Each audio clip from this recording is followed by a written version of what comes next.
Viewers, मैं असगर चौधरी आपके सामने फिर इशू लेकर आए शाकर शुजा आबादी का। अ, अपने पीछे प्रोग्राम में हमने इस चीज़ की निशानदेही की थी, एक वीडियो थी जो बहुत ज़्यादा वायरल हुई थी शाकर शुजा आबादी साहब की, और जो मोटरसाइकिल के ऊपर उन्हें हॉस्पिटल लेके जाया जा रहा था। उसके बाद जो जिस तरह से उस प्रोग्राम में भी हमने आपको बताया था कि बिलावल भुट्टो जरदारी और सीएम सिंध की तरफ से भी ये कहा गया था कि इनको जहाँ पर ज़रूरी तिब्बी इमदाद होगी उसके लिए हम हर मुमकिन कोशिश करेंगे। जबकि जो निशानदेही हमने की थी उस पर गुज़श्ता रोज़ जहांगीर खान तरीन साहब ने भी हॉस्पिटल का विज़िट किया है। एक अच्छी खासी उन्होंने अमाउंट उनके लिए मुख्तस की और माहाना एक वजीफ़ा भी उनका मुकर्रर किया।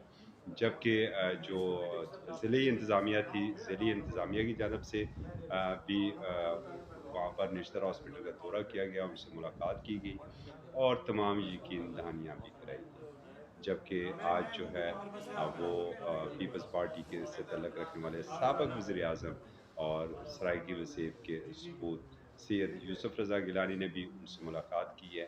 ताहम कितना ही अच्छा होता कि सोशल मीडिया की ज़ीनत ना बनते वो वीडियो उनकी ना वायरल होती और उससे पहले ही जो उनका हक़ था उन तक पहुँचता।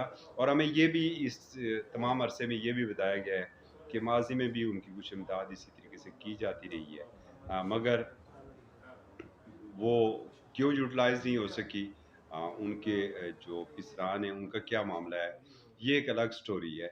लेकिन होना तो ये चाहिए कि वो एक कौमी हीरो हैं और हुकूमत को चाहिए कि उनके इलाज मुआलजे का एक ऐसा मरबूत निज़ाम वज़ा करना चाहिए ताकि उनको किसी तकलीफ़ का सामना ना करना पड़े।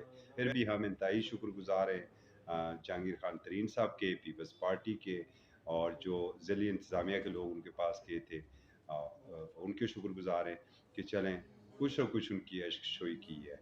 इजाज़त दीजिए, अल्लाह हाफ़िज़।